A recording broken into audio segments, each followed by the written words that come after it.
Enfance, Arthur Rimbaud.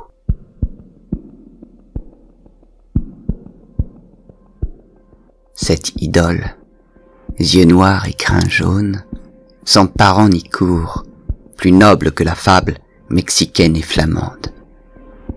Son domaine, azur et verdure insolent, court sur des plages nommées par des vagues sans vaisseau, de noms férocement grecs, slaves, celtiques. À la lisière de la forêt, les fleurs de rêve teintent, éclatent, éclairent, la fille à lèvres d'orange, les genoux croisés dans le clair déluge qui sourd des prés, nudité combre, traverse et habille les arcs-en-ciel, la flore, la mer. Dames qui tournoient sur les terrasses voisines de la mer, enfantes et géantes, superbes noires dans la mousse verte gris, bijoux debout sur le sol gras des bosquets, des jardinettes dégelées. Jeune mère et grande sœur au regard plein de pèlerinage, sultane, princesse de démarche et de costumes tyranniques, petites étrangères et personnes doucement malheureuses. Quel ennui, l'heure du cher corps et cher cœur. C'est elle, la petite morte, derrière les rosiers. La jeune maman trépassée descend le perron. La calèche du cousin crie sur le sable. Le petit frère, il est aux Indes, là, devant le couchant, sur le pré d'œillets. Les vieux qu'on a enterrés tout droit dans le rempart aux giroflées. Les seins des feuilles d'or entourent la maison du général. Ils sont dans le midi. On suit la route rouge pour arriver à l'auberge vide. Le château est à vendre. Les persiennes sont détachées. Le curé aura emporté la clé de l'église. Autour du parc, les loges des gardes sont inhabitées. Les palissades sont si hautes qu'on ne voit que les cimes bruissantes. D'ailleurs, il n'y a rien à voir là-dedans. Les prés remontent au hameau sans coque, sans enclume, écluses élevées. Oh, les calvaires et les moulins du désert, les îles et les mules. Des fleurs magiques bourdonnaient, les talus le berçaient, des bêtes d'une élégance fabuleuse circulaient. Les nuées s'amassaient sur la haute mer, faite d'une éternité de chaudes larmes. Au bois, il y a un oiseau. Son chant vous arrête et vous fait rougir.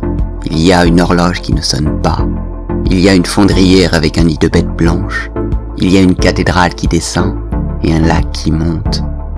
Il y a une petite voiture abandonnée dans le taillis ou qui descend le sentier en courant, enrubanné. Il y a une troupe de petits comédiens en costume aperçus sur la route à travers la lisière du bois. Il y a enfin, quand l'on a faim et soif, quelqu'un qui vous chasse.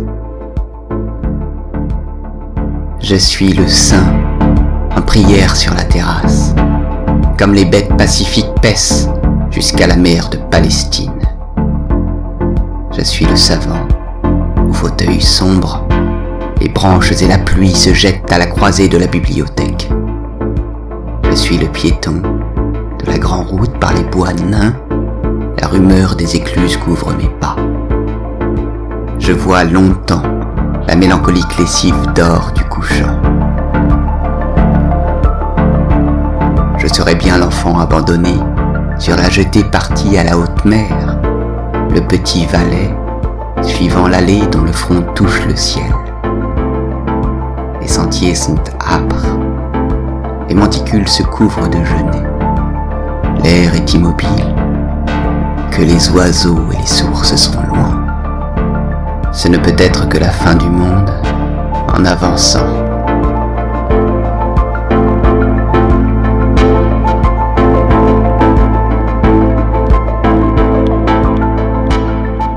Qu'on me loue enfin ce tombeau, blanchi à la chaux, avec les lignes du ciment en relief, très loin sous terre. Je m'accoude à la table, La lampe éclaire très vivement ces journaux que je suis idiot de relire, ces livres sans intérêt. À une distance énorme au-dessus de mon salon souterrain, les maisons s'implantent, les brumes s'assemblent. La boue est rouge ou noire. Ville monstrueuse, nuit sans fin. Moins haut sont des égouts. Aux côtés, rien que l'épaisseur du globe. Peut-être les gouffres d'azur, des puits de feu. C'est peut-être sur ces plans que se rencontrent lunes et comètes, mers et fables.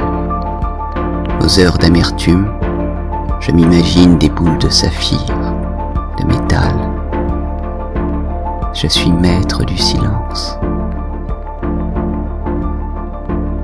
Pourquoi une apparence de soupirail blêmirait-elle au coin de la voûte ?